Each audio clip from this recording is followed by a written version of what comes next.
अमेरिकी बाजारों में 1% की तेजी, कमजोर मैन्युफैक्चरिंग आंकड़ों को किया बाजार ने नजरअंदाज, लेकिन एशियाई बाजारों की ठंडी शुरुआत।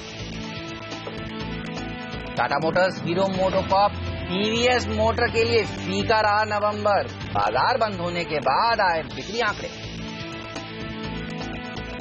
वोकहार्ट के लिए राहत की खबर, ब्रिटिश रेगुलेटर ने चिकल थाना यूनिट को दी क्लीन चिट, शेयर में तेजी का अनुमान। तमिलनाडु में रिकॉर्ड तोड़ बारिश के बाद पहुंची सेना, अब तक 188 लोगों की मौत। ऑटो आईटी सेक्टर पर बुरा असर, हवाई अड्डा भी बंद। देश का अब तक का सबसे बड़ा रिकॉल, फॉक्सवैगन वापस लेगी 2008 के बाद की करीब 3.25 लाख कारें, सरकार भी जांच में जुटी। I'm sorry, I don't want to be known as call drop minister. Sorry. I'm being very clear about it. And I will drive it very, very categorically because the country is concerned about it.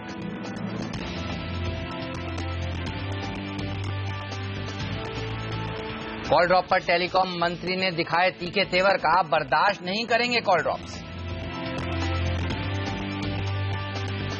और CNBC आवाज के भरोसे पर एक और मुहर, Indian Boolean association ने लगातार दूसरे साल दिया सीएनबीसी आवाज को बेस्ट बिजनेस न्यूज चैनल का अवार्ड।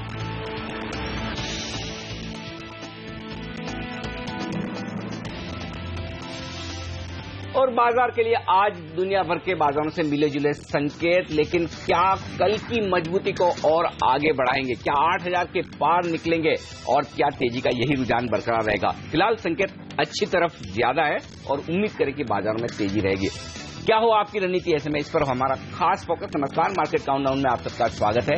मैं हूं अनिल सिंह। नमस्कार, और मैं हूं हेमंत घई। जी हां, एसजीएक्स निफ्टी तो 8000 को छू गया है और बड़ा सवाल यही कि आज निफ्टी भी 8000 को छू के उसके पार क्लोज होगा। और आज आपको कमाई के मौके काफी सारे मिलने वाले हैं। सीएनबीसी आवाज पर एक्शन पैक शो रहने वाला है। हमारे साथ जियोजित बीएनपी पारिबा के वीपी गौरांग शाह जुड़ चुके हैं। साथ ही टेक्निकल राय देने के लिए हमारे साथ मंगल केशव सिक्योरिटीज के राजेश सतपुते भी जुड़ चुके हैं। आप दोनों का ही स्वागत है अनिल। लेकिन सबसे बड़ा सवाल यही है कि पिछले 2 दिनों से आप देखिए भारतीय बाजार जो है वो कंसोलिडेशन कर रहे हैं, लेकिन पॉजिटिव नोट पर कंसोलिडेशन हो रहा है। 7900 को होल्ड कर रहे हैं, 7950 के ऊपर कल समाप्ति भी दी। क्या लगता है अब कंसोलिडेशन के बाद अब ऊपर की तरफ ब्रेकआउट आएगा, तेजी करनी चाहिए? फिलहाल कोई एक भी ऐसा संकेत नहीं दिख रहा जिसकी वजह से ये सोचे कि बाजार बहुत कमजोर हो सकता है। और जब आपको ये संकेत लगे कि कमजोरी के रुझान कम है, और दूसरी बात है कि खराब खबरों पर बाजार का रिएक्शन कम है, बढ़िया खबरों पर ज्यादा है। देखिए, बाजार को करेक्शन करना होता है तो कल पॉलिसी में कुछ नहीं आया, उसके बाद करेक्शन हो सकता था। और कल की पॉलिसी के बाद कोई ये दावे से कह भी नहीं सकता कि अगली पॉलिसी में ब्याज दरें घटेगी, लेकिन उसके बावजूद बाजार कमजोर नहीं होता है। इसका मतलब साफ है, एफआईज की बिकवाली के बावजूद बाजार कमजोर नहीं होता। इसका मतलब साफ है कि बाजार ऊपर जाने के लिए तैयार होता हुआ दिखा है। अब 8000 का आंकड़ा डेफिनेटली थोड़ा सा मनोवैज्ञानिक तौर पर एक यूं कह सकते कि बड़ा आंकड़ा है। उसे पार करने के लिए थोड़ी और अच्छी पॉजिटिव संकेतों की जरूरत हमें है। कुल मिलाकर मैं ये देख रहा हूं 8000 और 8050 वो ऊपर की रेंज है जहां पर बाजार जाने की कोशिश कर सकता है। रुझान बाजार में खरीदारी का रखना चाहिए, तेजी का रखना चाहिए। जो हम लगातार कह रहे हैं कि गिरावट में खरीदारी का मार्केट है, बाय ऑन डिप्स अब भी है। और आज के लिए 7900 के आसपास इंट्राडे ट्रेडर्स अपना स्टॉप लॉस लगाकर चलें तो कोई दिक्कत नहीं। 7900 से 8000 की रेंज हो सकती है और रुझान पॉजिटिव साइड पर, छोटे मझोले शेयरों में ज्यादा एक्शन पॉजिटिव साइड पर। लेकिन संकेतों की बात करें तो संकेत किस तरह के हैं और खासतौर पर एफआई से क्या संकेत मिल रहे हैं? कल भी हमने देखा देखिए पार्टिसिपेशन काफी कम हो गया, बोरिंग सा बाजार लग रहा था ट्रेडर्स को, कोई बड़ा उतार चढ़ाव नहीं, सीमित दायरे में कारोबार। और एफआई का आंकड़ा भी देखिए, बड़े दिनों बाद देखा हमने, 3 डिजिट का ही आंकड़ा, 106 करोड़ रुपए की सेलिंग, डीआईआई इसकी 194 करोड़ रुपए की। बैंक शुक्र है डीआईआई एफआई से ज्यादा खरीद रहे हैं। थोड़ा एक्शन कम जरूर हुआ है हेमंत, लेकिन ये जरूर है कि एक्शन वायदा कारोबार में बढ़ता हुआ दिखा है। कैश मार्केट के आंकड़े उतने नहीं है कि जो बाजार को डायरेक्शन दे, लेकिन वायदा कारोबार के आंकड़े साफ तौर पर डायरेक्शन देने वाले, क्योंकि 323 करोड़ की बिकवाली हुई है इंडेक्स फ्यूचर्स में और 204 करोड़ की बिकवाली हुई है स्टॉक फ्यूचर्स में। तो स्टॉक फ्यूचर्स में एफआई ने थोड़ी मंदी की पोजीशन बनाई है और 323 करोड़ की जो इंडेक्स फ्यूचर्स की बिकवाली है वो बिकवाली साफ तौर पर यह बता रही कि अगर इसे बांट कर देखें तो एफआई ने किया क्या है। इंटरेस्टिंग है, एफआई ने कल खरीदारी की है बैंक निफ्टी में, हालांकि बैंक निफ्टी थोड़ा सा नीचे बंद हुआ है और मंदी की पोजीशन बनाई है एफआईज ने साफ तौर पर निफ्टी फ्यूचर्स में। तो दोनों तरफ अलग अलग ट्रेड है, लेकिन क्योंकि वो बड़ी बिकवाली नहीं कर रहे हैं और उसके सामने जो ऑप्शंस के डेटा है वो ये बता रहे हैं कि काफी बड़ी खरीदारी एफआईज की तरफ से होती हुई दिख रही है। 1300 करोड़ के ऑप्शंस एफआईज ने खरीदे, तो कॉल ऑप्शंस के जरिए एफआईज ज्यादा बेहतर ट्रेड करने की कोशिश कर रहे हैं, पॉजिटिव ट्रेड करने की कोशिश कर रहे हैं। और यहीं पर एक राय ले ली जाए, हमारे एक्सपर्ट हमारे साथ है राजेश सातपुत है। राजेश, क्या चार्ट्स पर भी आपको उतनी ही मजबूती के संकेत दिख रहे हैं? 8000 के पार जाने की संभावना आज दिखती है? Morning everyone. Anil ji, definitely मुझे लगती है, इनफैक्ट मैं आपके साथ बहुत बार शेयर भी कर चुका हूं कि बाजार में मंदी अभी तक तो नहीं दिखती है। व्हाट यू सेड क्लियरली कि देयर इज नो रीजन। अगर रीजन भी मिलता है, अगर कल तो एक अच्छा रीजन मिला था, कल लगा था कि एक बार तोड़ सकते हैं 50 पॉइंट, लेकिन कल भी नहीं टूटा। इट सिंपली मीन्स कि बाजार में जितना निगेटिव है वो प्राइस इन है, फैक्टर्ड इन। स्पेसिफिकली अगर आप देखो तो स्टॉक्स में ज्यादा फैक्टर्ड इन है। अगर आप प्योरली निफ्टी की बात करो तो 7900 और 7920 ये एक स्ट्रांग सपोर्ट है। अगर आप थोड़ा सा ब्रॉडर पर्सपेक्टिव पे देखो तो 7700 का बेस बना है। शॉर्ट टर्म में 7920 7900 का अगर बेस है तो अपसाइड में जो रेजिस्टेंस दिखता था समवेयर 8050 के आसपास है। अगर आप निफ्टी देखो, जो करेक्शन हमने देखा 8340 से लेके 7700 तक, इसका रिट्रेसमेंट अगर आप डालते हो तो 50% रिट्रेसमेंट आता है रफली 8025 के आसपास। तो मुझे लगता है आज के लिए 8025 ये एक इंपॉर्टेंट सप्लाई रहेगा। अगर ये लेवल भी निकाल दे, जो कि लगता है निकलेगा, तो मुझे लगता है इसका जो पोजिशनल टारगेट बनता है वो रफली है 8140 का। ओके, चलिए, तो तेजी का ही ध्यान है। देखिए, अनिल सिंह ने कहा तेजी करिए, हमारे एक्सपर्ट राजेश कह रहे हैं तेजी करिए। गौरांग, हाय, गुड मॉर्निंग। आप भी क्या यही व्यू बनाकर आए हैं कि ध्यान तेजी का ही रखना चाहिए, पैसा लॉन्ग साइड पर ही बनेगा? सुप्रभात हेमंत, तेजी तो बिल्कुल जायज है, लेकिन ये निर्भर करता है कि आप का नजरिया क्या है, और इस तरह से अगर आप तेजी करते हैं तो आपके पास जोखिम झेलने की क्षमता भी थोड़ी ऊपर की तरफ होनी चाहिए। ये बात का भी ध्यान रखना चाहिए। मैं बात कर रहा हूँ छोटी या मध्यम अवधि के लिए।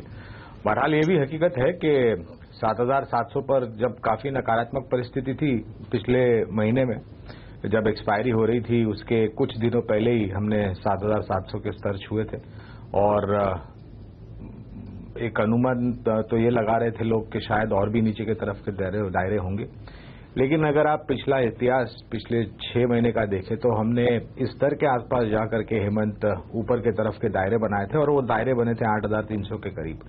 तो कहीं ना कहीं हमें लग रहा था कि वो 7700 का जो एक स्तर बना था हाल ही में निचला, वो एक बहुत ही महफूज स्तर था। हालांकि हम ये भी मानते हैं कि अगर आपको निवेश करना है तो ये स्तर भी बहुत ही महफूज है, क्योंकि आने वाले समय में आपको ऊपर की तरफ के दायरे मिलेंगे। इसलिए मैंने ये कहा था ओपनिंग कमेंट्स में कि ये नजरिया आपका क्या है। अगर आपके पास जोखिम झेलने की क्षमता है तो हाँ, बिल्कुल आप यहाँ पर और भी तेजी कर सकते हैं, और अगर नहीं है और आपकी position already short to medium term में है तो कम से कम एटलीस्ट एक प्रॉफिटेबल स्टॉप लॉस लगा करके चलिए। 8100 8200 ये स्तर हमने निर्धारित किए हैं। निफ्टी स्पॉट की मैं बात कर रहा हूं हेमंत। अगर बहुत ही बेहतरीन ढांचे में जीएसटी का बिल अगर पारित हो जाता है तो आपको एक अच्छा एक्सट्रैपोलेटेड हायर लेवल देखने मिलेगा, जो हमें 8100 8200 तक लेके जाएगा। अब उस स्तर पर पहुंचने के बाद ये देखना जरूरी होगा कि क्या और इंक्रीमेंटल स्ट्रेंथ है हमारे मार्केट में, मजबूती है कि हम और ऊपर जा सकते हैं। ये मेरे ख्याल से तब हम सोचेंगे, लेकिन अब से तब तक मेरे ख्याल से एक गुंजाइश है ऊपर जाने की, लेकिन जोखिम भी साथ में है। बिल्कुल, चलिए, गुंजाइश है ऊपर जाने की। अनिल, जीएसटी दरअसल अगर पास हो जाए ना तो काम हो जाए बाजार का। जो ये लेवल बता रहे हैं ना वो दरअसल आराम से पूरा हो जाए। देखिए, लेकिन होप्स अभी भी है बाजार में पूरी की जीएसटी शायद पास हो जाएगा। संसद के सत्र पर तो नजर बनी रहेगी, लेकिन ये बताइए एफएनओ से किस तरह के स्क्यूज मिल रहे हैं? यहाँ पर भी बुलिश स्क्यूज हैं क्या? संकेत अच्छे हैं, इसमें कोई डाउट नहीं, लेकिन संकेत उतने दमदार भी नहीं कि आप अचानक से 8200 8300 की तरफ निकल जाएं या 8000 को भी बड़ी आसानी से पार कर लें। क्योंकि कल के सेशन में आप देखिए स्टॉक फ्यूचर्स में काफी बड़ा एडिशन हुआ है, 9 करोड़ शेयरों का, और ये थोड़ी सी चिंता की बात है क्योंकि एफआईज ने वहां पर बिकवाली की। तो हो क्या रहा है, ट्रेडर्स स्टॉक्स में खरीदारी कर रहे हैं, और वो छोटे शेयरों में कर रहे हैं, मिड कैप शेयरों में कर रहे हैं, और एफआईज थोड़ी सी बिकवाली कर रहे हैं। बैंक निफ्टी में 87,000 शेयर जुड़े हैं। ट्रेडर्स ने मंदी की पोजीशन बनाई, लेकिन एफआईज ने तेजी की पोजीशन बनाई। अब आपके लिए मतलब क्या है? मतलब ये कि बड़े ट्रेडर, बड़े इन्वेस्टर्स क्या कर रहे हैं, उनके पीछे रहिए। जब बैंक निफ्टी एफआईज खरीदारी कर रहे हैं तो ट्रेडर्स कुछ भी पोजीशन बनाए, फर्क नहीं पड़ रहा। तो बैंक निफ्टी में रुझान अब भी तेजी का रखना चाहिए, और उस लिहाज से बैंक निफ्टी के लिए पॉजिटिव संकेत है। जब तक कि आप 17,200 17,300 के लेवल को ना तोड़े बैंक निफ्टी में, तब तक घबराने की जरूरत नहीं। ऊपर में 17,700 17,800 आराम से बैंक निफ्टी आपको आता हुआ दिख सकता है। ये वायदा कारोबार के आंकड़े। 8,000 का लेवल इसलिए भी अहम है वायदा कारोबार में, पुट में वहां पर 42 लाख शेयरों का ओपन इंटरेस्ट है। तो जैसे ही वो पार करेंगे और उसके ऊपर टिक गए, जैसा राजेश भी करे कि 8,025 का लेवल वो देख रहे हैं, उसके बाद जो जबरदस्त शॉर्ट कवरिंग आएगी और तेजी आएगी, वो बाजार को बहुत ऊपर ले जा सकती है। वायदा कारोबार में सबसे अहम आंकड़ा जो ट्रेडर्स को ध्यान में रखना है वो है कल कॉल्स में 37 लाख शेयरों का एडिशन हुआ है और दमदार खरीदारी कॉल्स में होती हुई दिखी। यानी कि अब बजाय निफ्टी खरीदने के कॉल्स खरीदे जा रहे हैं और तेजी का रुझान बनाया जा रहा है। तो उस लिहाज से संभावना ज्यादा पॉजिटिव साइड पर बनती है। जब तक 7,900 ना टूटे तब तक वायदा कारोबार के ट्रेडर्स को बिल्कुल घबराने की जरूरत नहीं। 8,000 8,025 के पार निकलते ही दमदार खरीदारी, दमदार शॉर्ट कवरिंग होने की पूरी संभावना बनेगी। ओके, चलिए, तो ये राय निकल कर आ रही है कि ध्यान तेजी का रखना चाहिए। लब्बो लबाब पूरी बातचीत का फिलहाल यही है, लेकिन देखिए बड़ा सवाल तो यही है कि कौन से सेक्टर्स आज अच्छा प्रदर्शन दिखा सकते हैं। राजेश, आपके हिसाब से बताइए कौन से 2 या 3 सेक्टर्स हैं जो आपको पसंद है जहां आज तेजी होगी? देखिए, मुझे तो पर्टिकुलरली यहाँ पे लगता है कि फार्मा की जो एक लगाड़ है, बहुत अच्छा करेक्शन हुआ है। जैसे कि लुपिन में देखिए, सन फार्मा देखिए, डॉक्टर रेड्डीज देखिए। रीजन कुड बी एनीथिंग, लेकिन वो मुझे लगता है वो सब रीजन है जो वो फैक्टर्ड इन है, प्राइज्ड इन है। तो फार्मा इज वन सेक्टर के जहाँ पे मैं बुलिश हूँ। सेकंड, मुझे लगता है कि कैपिटल गुड्स, यहाँ पे अगर आप देखिए कैपिटल गुड्स के जो लीडर्स है, जैसे कि भेल है, एल&टी है, सीमेंस है, they are beaten down badly. अगर आप लार्सन देखो तो लार्सन अच्छे से कंसोलिडेट हो रहा है 1350 1340 के ऊपर। भेल देखो 175 पे कंसोलिडेट हो रहा है, यहाँ से घट नहीं रहा है। तो इट सिंपली मीन्स कि यहाँ पे एक एक्यूमुलेशन चालू हुआ है। तो मुझे लगता है कि एक pharma sector and capital good sector, ये 2 सेक्टर है कि जो एक बाजार को एक पुश दे सकते हैं। जैसे अनिल जी ने कहा कि बैंक सेक्टर डेफिनेटली मुझे लगता है एक शॉर्ट कवरिंग रैली इसमें आ सकती है। हालांकि कल हमने देखा एक्सिस में एक लॉन्ग लिक्विडेशन, लेकिन there are others like PSUs में मुझे लगता है अभी बहुत स्टीम बाकी है। तो मुझे लगता है एक बैंकिंग सेक्टर रहेगा जो बाजार को सरप्राइज कर सकता है। चलिए, बैंकिंग शेयर सरप्राइज कर सकते हैं, लेकिन 2 व्हीलर स्टॉक्स पर भी नजर रखनी चाहिए आपको, खासतौर से हीरो मोटोकॉर्प और टीवीएस मोटर्स। इनके नतीजे थोड़े कमजोर आए हैं। नतीजे क्या, मंथली सेल्स नंबर थोड़े से कमजोर आए, तो थोड़ा असर वो दिखेगा। और दूसरा, जो चेन्नई में भारी बारिश हो रही है उसके चलते ऑटो एंसिलरी कंपनियों को थोड़ी सी मुश्किल हो रही है।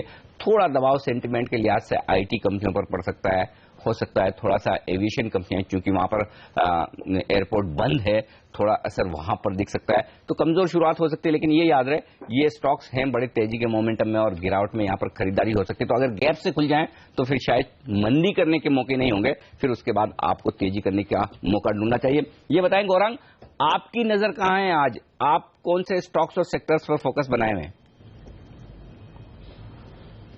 वेल, करेक्शन के हिसाब से हमें आईटी काफी अच्छा लगता है, और जो परेशानी चेन्नई में हो रही है और जो भी छोटी अवधि का एक माहौल खड़ा हुआ है, मेरे ख्याल से वो ज्यादा नतीजों पर असर नहीं करेगा, और ना ही उतनी बड़ी मुश्किल ऑटो सेक्टर को होगी। हाँ, एविएशन सेक्टर को थोड़ी बहुत हामी पहुंच सकती है, क्योंकि जितने भी हवाई जहाज चेन्नई एयरपोर्ट पर रुके हुए हैं उनका आवागमन अगर नहीं होता है तो जाहिर है, और वहां पर बंदिशें लगी हुई है फ्लाइट्स लैंडिंग की और टेक ऑफ की, क्योंकि पूरे एयरपोर्ट और रनवे पर पानी भरा हुआ है। तो शायद I think earning per seat wise अगर आप देखने जाए तो वहां थोड़ी बहुत खामियाजी भुगतनी पड़ती है एयरलाइंस कंपनी को। लेकिन overall I think IT definitely हमें काफी लंबे समय से पसंद है, और खास करके पसंदगी और भी बड़ी है जो टिप्पणियां की थी तीसरी तिमाही के नतीजे में, थोड़ी निराशा जताई थी इन्फोसिस के मैनेजमेंट ने, और हमने करेक्शन देखा, और ये करेक्शन मेरे ख्याल से एक बहुत ही उम्दा अपॉर्चुनिटी है, मौका है लंबी अवधि के निवेशकों को निवेश करने के लिए। हमने हमारा लक्ष्य बरकरार रखा है 1350 पर इन्फोसिस पर, 2650 2750 के आसपास टीसीएस पर, 600-610 के आसपास टेक महिंद्रा, और करीबन 1050-1100 के आसपास एचसीएल टेक। अनिल जी, यहाँ पर मैं ये भी कहना चाहूंगा कि ऐतिहासिक तौर पर अगर आप देखने जाए तो सालाना तीसरी तिमाही में अक्सर निराशा आप देखते हैं आईटी सेक्टर में, और ये कोई नई बात नहीं थी जब मैनेजमेंट अलग अलग कंपनियों के आईटी के आकर के आपको बयान देते हैं कि शायद दबाव होगा, और मेरे ख्याल से ये गुड गवर्नेंस का एक बेहतरीन मुद्दा भी हो सकता है। ओवरऑल आई थिंक चौथी तिमाही और आने वाले समय में जिस प्रकार से वातावरण हमारे यहाँ पर हो रहा है, विश्व भर में हो रहा है जियोपॉलिटिकल सिचुएशन को लेकर के, आई थिंक जितना बजट पहले था कंपनियों के पास खर्च करने के लिए आईटी के ऊपर, वहां से और बढ़ाएंगे उन लोग, क्योंकि आपको अपने आप को महफूज करना पड़ेगा, टेक्नोलॉजी वाइज अपने अपने स्तर ऊपर लाना पड़ेंगे। एक ये बात है। दूसरी बात, digital India, make in India, और हमने कल परसों ही काफी विदेशी कंपनियों के बयान हमने सुने, और वहां पर टॉप मैनेजमेंट ने जो पूंजी लगाने की बात कर रहे हैं उसकी भी आंकड़े हमने देखे और सुने हैं। ये सभी चीजों को ध्यान में रखते हुए मैं मानता हूं कि ये make in India, ease of doing business, एक बहुत ही बेहतरीन अपॉर्चुनिटी होगी घरेलू अंदेशे अगर आप देखने जाए अनिल जी, तो आईटी कंपनीज के लिए, और काफी कुछ कंपनियां सक्षम हैं, और जो प्रोडक्ट्स ये बनाती हैं और जो सर्विसेज ये ऑफर करती हैं, मिसाल के तौर पर cloud computing, artificial technology, cloud computing, I think IT sector एक मौका है बिल्कुल निवेश करने के लिए। चलिए गिरावट में आईटी सेक्टर में निवेश करिए, लेकिन चलिए लेंगे ब्रेक से पहले लेकिन आपको ये बता दें कि आज 5 टेक्निकल एक्सपर्ट्स की क्या राय है, निफ्टी को आज आपको किस तरह से ट्रेड करना चाहिए। शेर खान के जय टक्कर का मानना है कि तेजी का ध्यान रखिए, 8025 से 8100 तक जा सकता है निफ्टी, 7930 का एक स्टॉप लॉस भी जरूर रखना चाहिए। एंजल ब्रोकिंग के समित चौहान थोड़ा सा नीचे का स्टॉप लॉस दे रहे हैं, 7870 का, और ऊपर का लक्ष्य उनका है 8050 का। और सिमी भौमिक का मानना है कि तेजी करिए, उनका भी लेवल है 8000 के पार जाने का। जी हाँ, निफ्टी का 7980 से 8010 तक जा सकता है। आज निफ्टी 7920 का एक स्टॉप लॉस रखने की बात उन्होंने भी कही। वहीं ग्लोब कैपिटल के नीरव अखारिया की राय भी खरीदारी की तरफ ही है, 7920, 7920 उनका स्टॉप लॉस का लेवल है, और लक्ष्य छोटा है उनका 8000 के आसपास का। और मनोज सचदेव हेम सिक्योरिटीज के, इनको लगता है, देखिए यही एक ऐसा कॉल है जो दरअसल बिकवाली का है। 5 में से 4 तेजी में जाने की बात कर रहे हैं, और हमारे ये एक्सपर्ट जो हैं मनोज सचदेव, ये कॉन्ट्रा कॉल ले रहे हैं। इनको लगता है 7890 तक जा सकता है नीचे में निफ्टी, और ये देखिए स्टॉप लॉस रख रहे हैं 8010 का। तो 5 में से 4 लोग अनिल बुलिश हैं। और हेमंत, मैंने फटाफट समअप किया है, ये 5 एक्सपर्ट्स ने जो निफ्टी पर राय दी उससे जो लेवल निकल कर आ रहे हैं, उस लिहाज से आज इंट्राडे के लिए आपके लिए स्टॉप लॉस बनता है 7920 का, और अगर आप पोजिशनल ट्रेड कर रहे हैं 2-4-5 दिनों के लिए तो 7870 पर स्टॉप लॉस लगाकर निफ्टी खरीदिए। टारगेट क्या है ऊपर के? 7980, 8000, 8050। तो ये 60-70 पॉइंट की रेंज ऐसी है, क्योंकि बाजार थोड़ी छोटी रेंज में ट्रेड कर रहा है, इसलिए हर 20-20 पॉइंट ऊपर निफ्टी पर रेजिस्टेंस नजर आ रहा है। तो थोड़ी थोड़ी मुनाफा वसूली हर लेवल पर करें, या फिर दूसरा काम यह करें, अपने स्टॉप लॉस को धीरे धीरे ऊपर सरकाते चलें जैसे जैसे बाजार ऊपर जाए। चलिए वक्त एक छोटे से ब्रेक, और ब्रेक के बाद हम लौटेंगे, बात करेंगे आज के टॉप 5 स्टॉक्स की, वो 5 बड़े शेयर जो आज बाजार में रहने वाले एक्शन में हैं, और उन पर आपको क्या ट्रेड लेना चाहिए बताएंगे इस ब्रेक के बाद।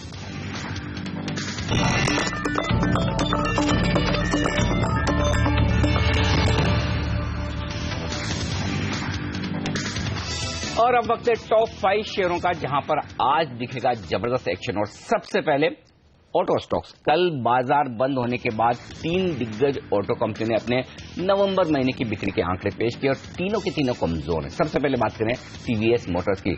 नवंबर में कुल बिक्री बढ़ी जरूर है, 2,20,000 गाड़ियों से बढ़कर 2,25,000 गाड़ियां इन्होंने बेची है, लेकिन एक्सपोर्ट घटा है 39,000 से घटकर लगभग 33,000 के आसपास। तो टीवीएस मोटर्स के आंकड़े थोड़े कमजोर हैं। अब आइए हीरो मोटोकॉर्प्स में।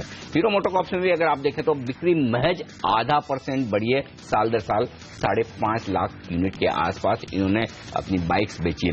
टाटा मोटर्स, यहां पर आंकड़े हर तरफ कमजोर है, चाहे आप देख ले कुल मिलाकर बिक्री जो हुई है वो घटी है 7%, पैसेंजर कार्स की बिक्री तो 13% घटी है, और एक्सपोर्ट्स में भी 17% की कमी आई। तो टाटा मोटर्स ने भी कमजोर आंकड़े पेश किए। तो तीनों ही ये स्टॉक आज शायद नीचे खुलते नजर आए।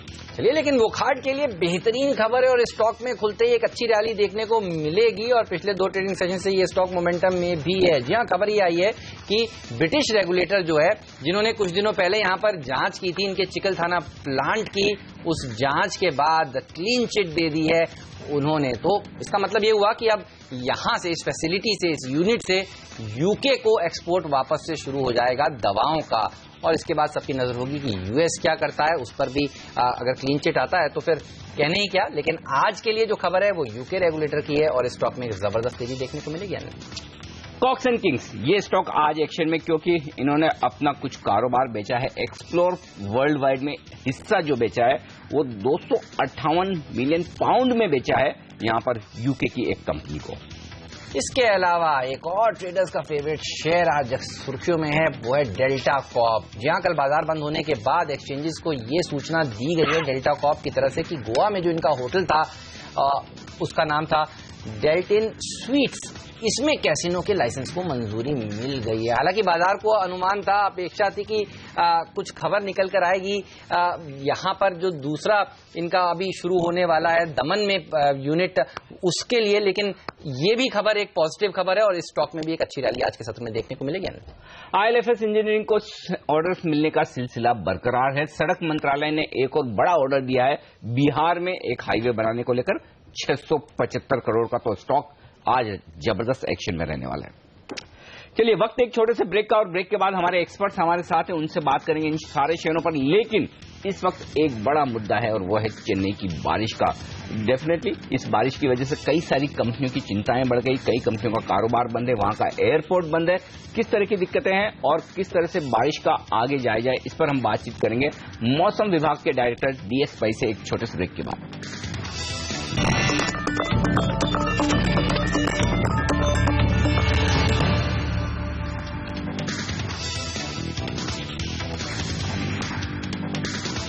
और बात करते हैं चेन्नई की। वहां पर भारी बारिश से कई कंपनियों की चिंताएं बढ़ गई है और यहां पर वहां एयरपोर्ट को बंद करना पड़ा है, और साथ ही प्रधानमंत्री नरेंद्र मोदी ने यहां पर हर तरह से भरोसा दिया है कि जो कुछ भी जरूरत है तमिलनाडु को मदद की, वो मदद की जाएगी। और साथ ही अगले 4 दिनों के लिए मौसम विभाग ने कहा कि भारी भरकम बारिश और हो सकती है, और पिछले 100 सालों का रिकॉर्ड यहां पर टूट चुका है चेन्नई में जो लगातार बारिश हुई है।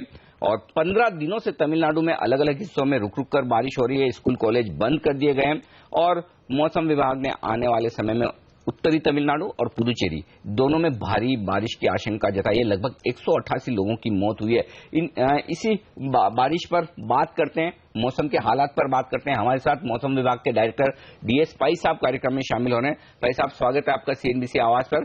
पहला सवाल तो ये लेना चाहता हूं, इस वक्त किस तरह के हालात हैं चेन्नई के और तमिलनाडु के, और आने वाले समय के लिए क्या और भारी भरकम बारिश का अंदाजा है आपका?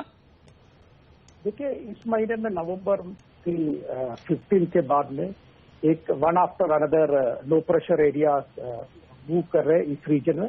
इसकी वजह से बहुत बारिश हो गई पहले ही। अभी again another low pressure area Tamil Nadu और कोस्टल आंध्र प्रदेश को ओर से मूव कर रहे हैं। इसकी वजह से अभी नेक्स्ट 3 से 5 दिन में पर्टिकुलर तमिलनाडु में isolated heavy to very heavy rainfall की हो सकती है। और इसके साथ कोस्टल आंध्र प्रदेश में तो 1-2 दिन में इधर रायलसीमा और केरला ये रीजन में भी बारिश हो सकती है। तो आप कह रहे हैं कि अगले कुछ दिन और तमिलनाडु और खासतौर पर चेन्नई के निवासियों के लिए मुश्किल भरे रह सकते हैं। वजह क्या है सर इसकी पीछे? देखिए, आप जानते हैं कि जो एलिनो अभी जो चल रही है, हमने साउथ वेस्ट मानसून में उसका इम्पैक्ट एक्चुअली वीक कर दिया।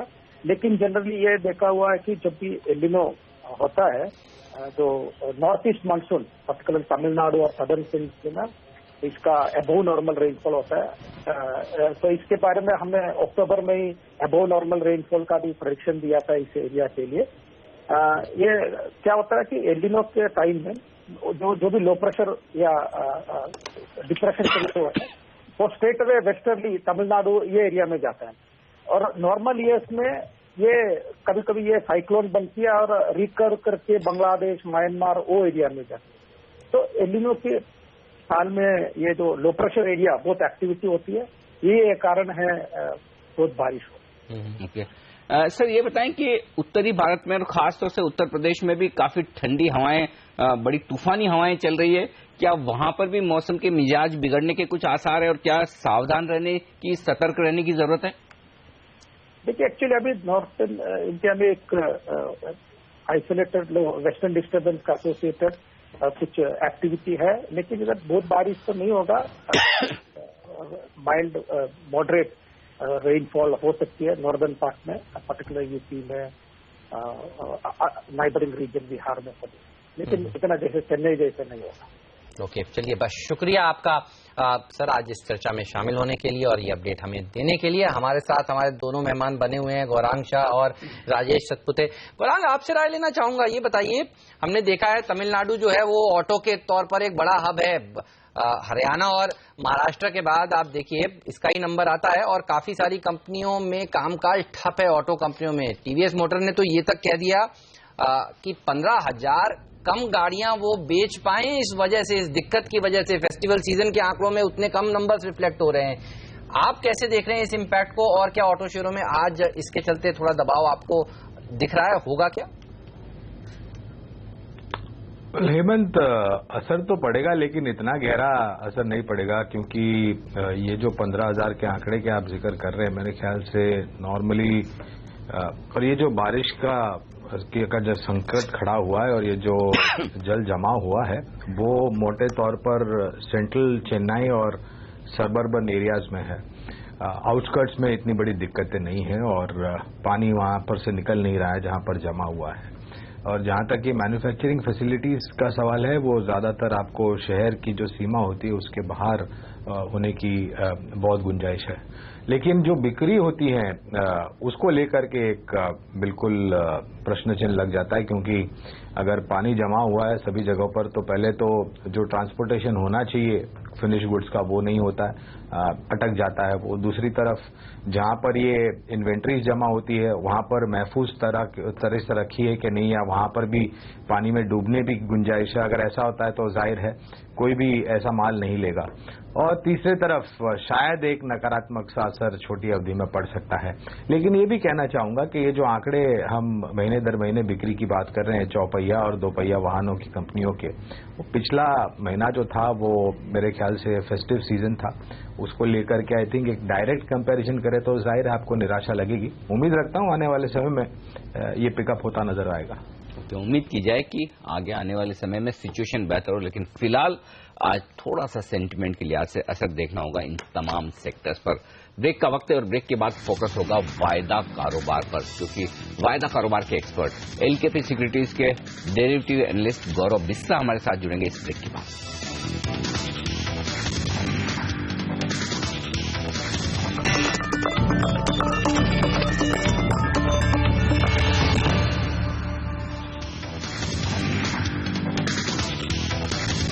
जो ट्रॉफी आपकी स्क्रीन पर नजर आ रही वो सीएनबीसी आवाज को कल देर शाम इंडियन बुलियन और ज्वेलर्स एसोसिएशन यानी कि इब्जा की तरफ से लगातार दूसरे साल best business channel Hindi category में सीएनबीसी आवाज को जो अवार्ड मिला उसके लिए है। तो इस अवार्ड के दरअसल सही मायनों में हकदार सीएनबीसी आवाज के दर्शक ही हैं। देखिए, सीएनबीसी आवाज के दर्शक लगातार सीएनबीसी आवाज को बड़ा बनाते जा रहे हैं, उनका भरोसा हम पे कायम है और ये अवार्ड हम दोनों मिलकर अपने दर्शकों को दे देने चाहिए। नहीं बिल्कुल, और खास बात यह कि कमोडिटीज में, बुलियन में जिस तरह का कवरेज सीएनबीसी आवाज का है वो काफी पसंद किया जाता है। सारे ज्वेलर्स के बीच में, सारे सोने चांदी और बुलियन का कारोबार करने वाले, चाहे वो फिर एक्सपोर्टर हो, मैन्युफैक्चरर हो, रिफाइनर हो या फिर गोल्ड ट्रेडर्स हो, और उन्हीं के सबकी राय के बदौलत सीएनबीसी आवाज को ये अवार्ड मिला। तो हम शुक्रिया अदा करना चाहेंगे सारे दर्शकों का भी और इब्जा का भी, सीएनबीसी आवाज को लगातार दूसरे साल इस सम्मान से नवाजने के लिए। चलिए, हमारे एक्सपर्ट्स हमारे साथ है, राजेश सतपुते और साथ ही गौरांग शाह। फोकस करें कुछ और स्टॉक्स पर जहां पर एक्शन होने वाला है।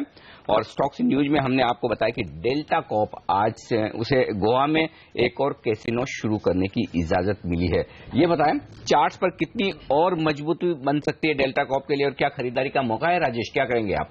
अनिल जी, डेल्टा कॉर्प अगर आप देखो तो रफली 79-80 के आसपास इसमें बॉटम बनता है और जो डिस्ट्रीब्यूशन है वो रफली है 100-102 के आसपास, जो फर्स्ट डिस्ट्रीब्यूशन है, सेकंड 108-110 के आसपास है।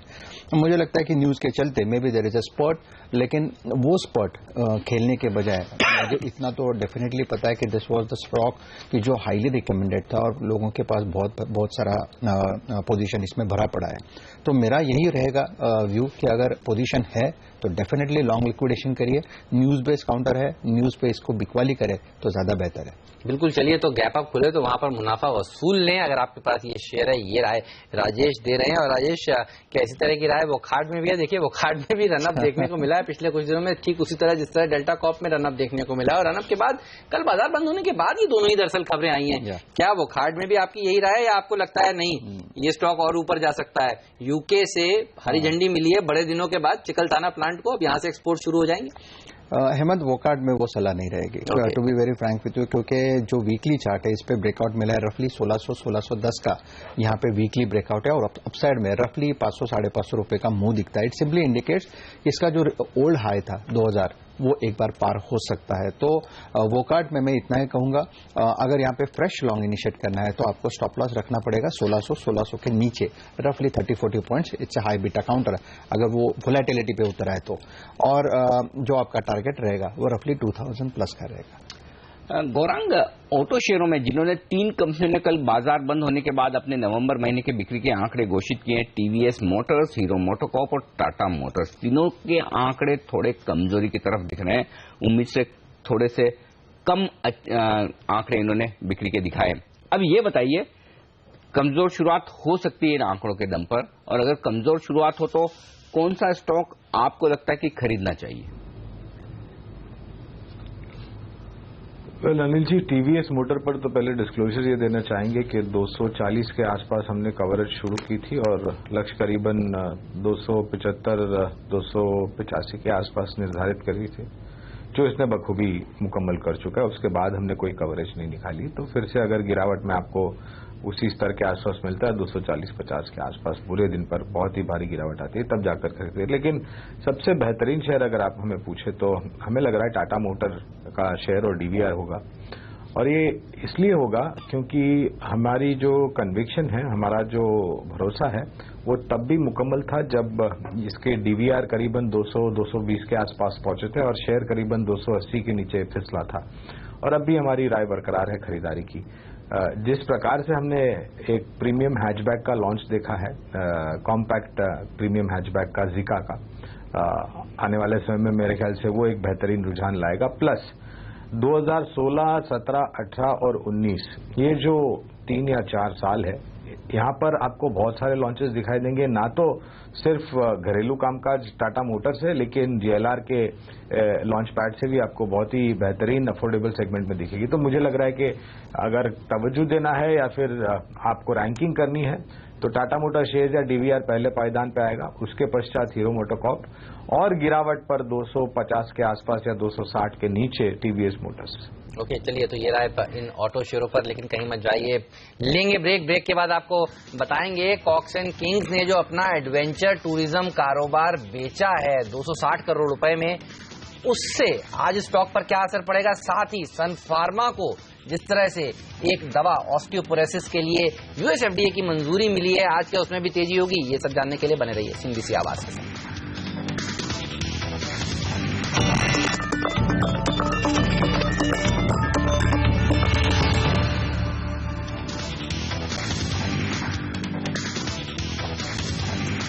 मार्केट काउंटडाउन में आप सबका स्वागत है। हमारे साथ राजेश सतपुते और गौरांग शाह, हमारे दोनों ही एक्सपर्ट्स बने हुए हैं और हम चर्चा कर रहे हैं ऐसे स्टॉक्स जो आज खुलते ही एक्शन में रहने वाले हैं और आपकी नजर यहां पर जरूर होनी चाहिए क्योंकि यहां हो सकते हैं कमाई के बेहतरीन मौके।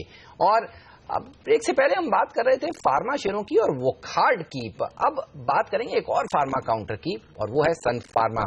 सर बताइए, सन फार्मा में जिस तरह से खबरें हैं, यूएसएफडीए ने इनकी एक दवा जो ऑस्टियोपोरोसिस को के लिए यूज की जाती है उसको मंजूरी दी है। सेंटीमेंट के लिहाज से तो पॉजिटिव है, क्या चार्ट देखकर भी आपको लगता है कि तेजी होगी?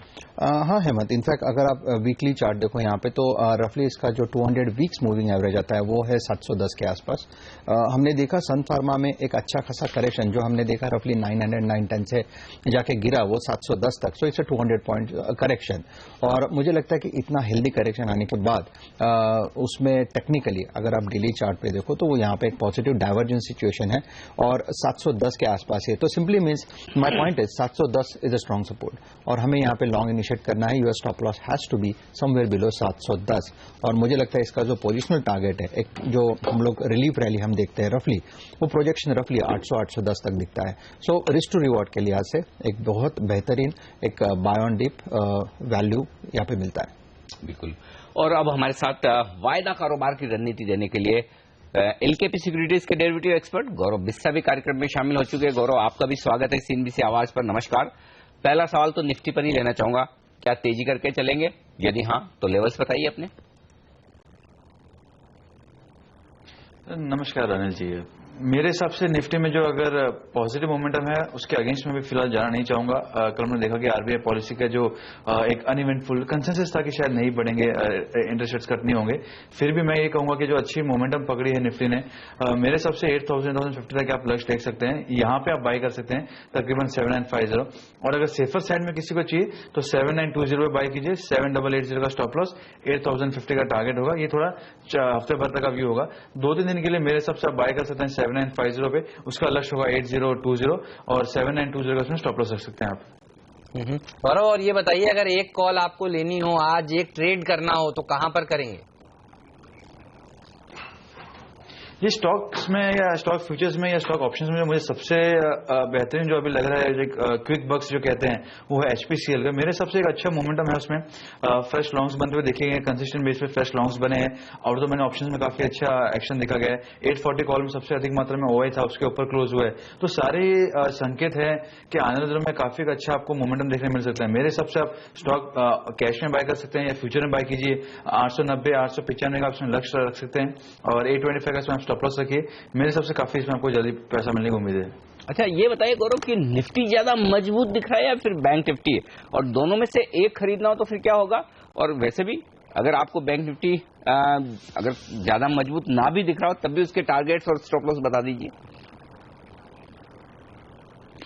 देखिए, अगर रिलेटिव परफॉर्मेंस की बात की जाए तो मेरे हिसाब से अभी रैली शुरू होनी बाकी है बैंक निफ्टी में। चाहे हमने 400-500 पॉइंट का एक अप मूव देखा गया हो, मेरे हिसाब से असली रैली है जो कहते हैं एक स्ट्राइकिंग फोर्स वाला कहते हैं, वो होनी बाकी है। 17,500 स्पॉट लेवल्स, ये एक सबसे महत्वपूर्ण लेवल्स है। पिछले 6 महीने के आंकड़े अगर आप देखेंगे तो सबसे महत्वपूर्ण जो उभरते हुए आ रहे हैं लेवल्स, वो है 17,500। ये अगर सस्टेन कर ले तो मेरे हिसाब से आपको 18,200 18,500 तक के लक्ष्य देखने मिल सकते हैं। तो मैं यही सलाह दूंगा कि बैंक निफ्टी फिलहाल मत बाय कीजिए, फिलहाल निफ्टी पे रहिए।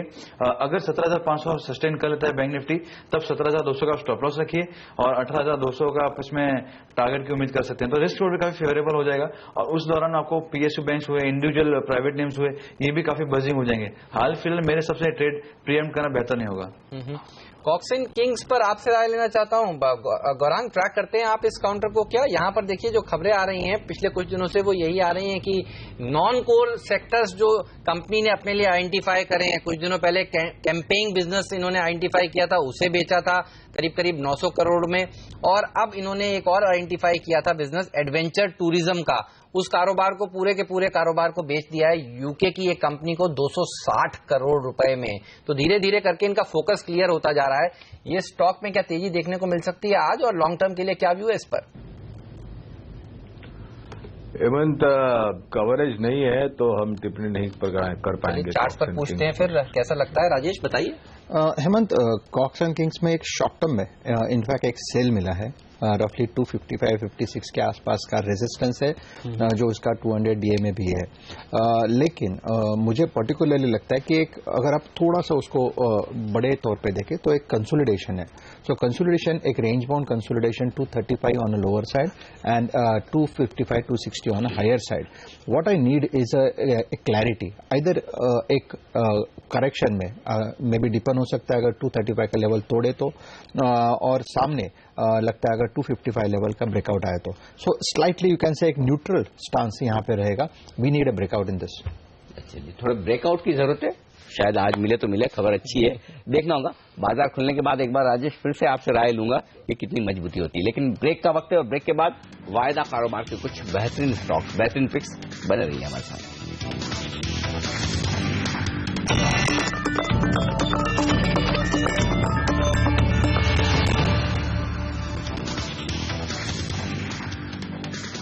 हमारे एक्सपर्ट्स हमारे साथ है राजेश सातपुते, गौरांग शाह और गौरव बिस्सा। गौरव बताएं कौन से हैं वो स्टॉक्स वायदा कारोबार में जहां आज आपको ट्रेडिंग के मौके दिख रहे हैं? देखिए ओवरऑल अगर सेक्टर की बात कीजिए जो काफी एक बजिंग है, काफी उसमें एक इंटरेस्ट देखा गया है, चाहे वो वायदा कारोबार का हो या थोड़े बहुत कैश मार्केट का हो, तो मेरे सबसे वो है ऑयल और natural gas, oil and gas sector जो है वो एक काफी बजिंग है। ओएमसीज पर्टिकुलरली काफी अच्छे लग रहे हैं। मुझे लग रहा है कि एचपीसीएल तो अच्छा लग ही रहा है, बीपीसीएल भी अगर किसी को एक्सपोजर लेना है तो आप ले सकते हैं। 930 के करीब बंद हुआ है। मेरे सबसे 965 970 तक आप इसमें लक्ष्य देख सकते हैं। 910 का आप इसमें स्टॉप लॉस रखिए, एक ये अच्छा लग रहा है। और एक टीवी 18 ब्रॉडकास्ट है, अभी रिसेंटली एडेड एफएनओ स्पेस में आया है, इसमें भी कंसिस्टेंटली लॉन्ग पोजीशन ज्यादा बनते हुए देखे जा रहे हैं। तो मेरे सबसे इसमें भी एक उम्मीद है कि 40 से 42 तक के आप इसमें लक्ष्य देख सकते हैं। 34 का आप इसमें स्टॉप लॉस रखिए। मेरे सबसे ये भी एक अच्छी लॉन्ग पोजीशन में एक्यूमुलेशन हो रही है। मेरे सबसे एक बड़ी तेजी बहुत ही कुछ समय में आने की उम्मीद है इसमें। ओके, तो मीडिया कंपनियों पर नजर होनी चाहिए। टीवी 18 ब्रॉडकास्ट, यहाँ पर आपको एक स्टैंडर्ड डिस्क्लोजर भी दे दूं, जो सीएनबीसी आवाज आप चैनल देख रहे हैं उसका स्वामित्व दरअसल टीवी 18 ब्रॉडकास्ट के पास है और टीवी 18 ब्रॉडकास्ट का स्वामित्व रिलायंस इंडस्ट्रीज के पास में है। तो ये डिस्क्लोजर यहाँ पर आपको देना चाहेंगे। लेकिन मीडिया कंपनियों में आज टीवी टुडे भी एक शेयर है जो फोकस में रहने वाला है। राजेश, चार्ट देखकर बताइए कैसा लगता है? आरबीआई ने दरअसल फॉरेन इन्वेस्टमेंट्स जो है वो 26% तक करने के लिए मंजूरी दी है और अभी देखिए आप सितंबर 2015 में जो होल्डिंग थी एफआईआईज की वो मात्र 0.02% थी। तो हेडरूम काफी बड़ा है। क्या चार्ट्स पर आपको लग रहा है और तेजी देखने को मिल सकती है? पिछले कुछ महीनों में अच्छा प्रदर्शन वैसे दिखाया इस शेयर ने। या हेमंत, देखिए टीवी टुडे में जो टेक्निकल सेटअप है वो बहुत ही कंफर्टेबल है और मुझे लगता है कि तेजी की तरफ ही है। 242 से लेके 270 तक की एक रैली हमने पिछले एक you can say 6-7 trading session पहले देखी थी और तब से लेके आज तक जो टीवी टुडे में देखा वो इनसाइड बार्स हम लोग इसको बोलते हैं, इसी रेंज के दौरान टीवी टुडे ने कंसोलिडेशन किया है। इट सिंपली मीन्स कि यहाँ पे एक अच्छा एक्यूमुलेशन हमने देखा पिछले 7-8 ट्रेडिंग सेशन से। तो मुझे लगता है कि 240 का एक छोटा स्टॉप लॉस रख के अगर लॉन्ग करे तो आपको 290-300 की टारगेट मिल सकती, तो इट्स अ बाय। बिल्कुल। और इसके साथ ही एक और शेयर वायदा कारोबार में सीएट। इनफैक्ट सीएट के अलावा चाहें तो आप दूसरे शेयरों पर भी राय दें, अपोलो टायर्स वगैरह में। ये बताएं गौरव कि क्या खरीदारी का मौका है, क्योंकि सीएट के लिए खबर आ रही है कि इटली की एक कंपनी है पिरेली, उसके साथ इन्होंने एक डिस्ट्रीब्यूशन के लिए करार किया है। ये बताएं क्या खरीदेंगे आप टायर स्टॉक्स में से, सीएट, एमआरएफ या फिर अपोलो टायर्स? देखिए सीएट अच्छा लग रहा है। मोमेंटम की बात की जाए, जो सारे संकेत अच्छे हो, मेरे हिसाब से वो सीएट में है। अगर आप स्टॉक पिक्स में कहेंगे, एमआरएफ में जनरली मैं कोई राय देता नहीं हूँ अनटिल मुझे राय पूछी जाए, मैं उसमें लॉन्ग या शॉर्ट की देता नहीं हूँ मैं कभी कॉल। लेकिन हाँ, अपोलो टायर्स अच्छा है। मैं काफी टाइम से, मतलब पिछले महीने से मुझे इसमें काफी एक अच्छी उम्मीद है बढ़ने की, क्योंकि इसमें जो शॉर्ट्स बने थे वो कैरी फॉरवर्ड नहीं हुए, फ्रेश लॉन्ग्स बनते हुए देखे गए, तो वो भी है। एक रेंज में ट्रेड कर रहे हैं, मेरे हिसाब से ये भी अच्छा है। लेकिन जो बहुत ही कम समय में या पहले जो मूव करने की उम्मीद है वो मेरे साथ सीएट है। तो अभी मैं जो राय दूंगा वो सीएट के लिए आप ये लेवल बाय कर सकते हैं और थोड़ा बहुत ऊपर के लेवल पे आ रहे हैं, अगर ओपनिंग में थोड़ा बहुत ऊपर आता है भी बाय कर सकते हैं। मेरे हिसाब से अगर ये 1060 के ऊपर ट्रेड करना चालू कर दे तो इसका जो नेक्स्ट लेवल जो आ रहा है, जो पिछली बार शॉर्ट कवरिंग के दम पे जो बढ़ा था, वो है तकरीबन 1120 तक का। तो मैं उसके लिए ही खेलना चाहूंगा। 1025 1030 का स्टॉप लॉस रखिए और आप 1120 के लिए आप खेल सकते हैं। वो अगर सस्टेन किया तो और एक आपको ब्रेकआउट की उम्मीद है। तो मेरे सबसे काफी अच्छी जो पोजीशन पे है वो सीएट है। चलिए, और आपको बता दूं जो पिरेली अनिल बात कर रहे हैं जिस कंपनी की, वो दुनिया की 5वीं सबसे बड़ी टायर कंपनी है। तो सीएट और टायर कंपनियों पर आज आपकी नजर जरूर होनी चाहिए। सबकी नजर वैसे ये भी होगी कि कुछ देर बाद सीएनबीसी आवाज का जैकपॉट शेयर कौन सा होने वाला है। कल जो हमने जैकपॉट बताया था 20% के अपर सर्किट पर दिन भर कारोबार कर रहा था और वहीं पर जाकर लॉक भी हुआ था। और आज भी सबको इंतजार है आज के जैकपॉट का। 9:05 पर सीएनबीसी आवाज की जानकारी देगा मुंजाल ऑटो, ये था कल का जैकपॉट शेयर जिसने दमदार प्रदर्शन किया। हालांकि हमारी राय यह है कि इसे आप निवेश के लिहाज से खरीदें और लंबे समय के लिए अपने पोर्टफोलियो में रखें ताकि आपको अच्छा मुनाफा हो। लेकिन आजकल के बाजार को देखते हुए हेमंत ऐसा लगता है कि लोगों को इंतजार कम है, आज का आज खरीद लिया जाए और स्टॉक में उस तरह की तेजी बनी है। लेकिन गौरांग, एक और स्पेस ऐसी है जहां खबरें इंटरेस्टिंग है।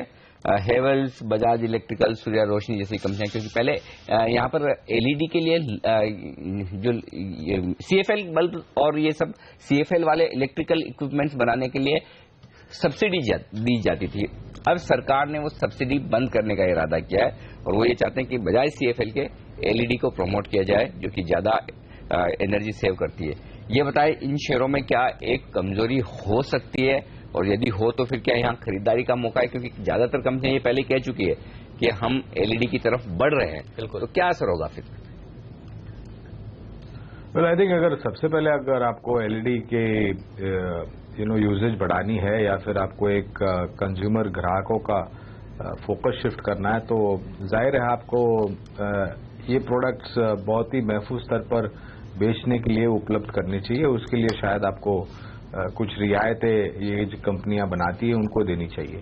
ये जो सूची आपने मेरे सामने रखी है अनिल जी, उसमें से हैवेल्स पर एज अ डिस्क्लोजर हमारी कवरेज है और हम ये मानते हैं कि हैवेल्स ने ये जो एलईडी बल्ब्स की रेंज है उसके सिवाय जो बाकी नए प्रोडक्ट्स में उतरे हैं और जिस प्रकार से इनका मार्केट शेयर है और इसके अलावा electrical peripherals and supply products में जो इनकी मौजूदगी है, इन सभी चीज को ध्यान में रखते हुए मेरे ख्याल से और ऑफ कोर्स डिमांड आने वाले समय में बढ़ती जाएगी इनके प्रोडक्ट्स की और रिप्लेसमेंट मार्केट एक बहुत बड़ा मार्केट है। ये सभी चीजों को ध्यान में रखते हुए हमें लग रहा है कि हैवेल्स एक बेहतरीन स्टॉक है, लेकिन हमारे लक्ष्य के काफी करीब है अनिल जी। तो अगर ये करेक्शन आता है नीचे की तरफ, तब जाकर के निवेश करने की राय होगी। अनिल, मुझे जो समझ, कल हैवेल्स में हमने खैर अच्छी तेजी देखी थी क्रेडिट स्विस की उस रिपोर्ट के बाद, बहुत अच्छा यहाँ पर वॉल्यूम देखने को मिलता है। वैसे अगर सीएफएल के ऊपर सब्सिडी खत्म करती है सरकार, तो साफ तौर पर सीएफएल जो है वो महंगा होगा, एलईडी वाले के भाव के आसपास आएगा और लोग एलईडी ज्यादा खरीदना पसंद करेंगे, नहीं? शायद मेरी इतनी ज्यादा रिसर्च नहीं कि दोनों के भाव में कितना फर्क है, लेकिन हाँ, ये बात सही है कि ये सारी कंपनियां वैसे भी एलईडी कारोबार के लिए तैयार होती हुई दिख रही है। गौरांगा, वक्त है आपसे विदा लेने का, बहुत बहुत शुक्रिया हमारे लिए वक्त निकालने के लिए आज मार्केट काउंटडाउन के लिए। ब्रेक और ब्रेक के बाद लौटेंगे, लेकर आएंगे आपके लिए प्री ओपनिंग सेशन, बताएंगे कैसी होगी भारतीय बाजारों की शुरुआत और साथ ही रुपए की ओपनिंग पर होगी नजर, पहला सौदा और आपका पसंदीदा जैकपॉट शेयर इस छोटे से ब्रेक के बाद।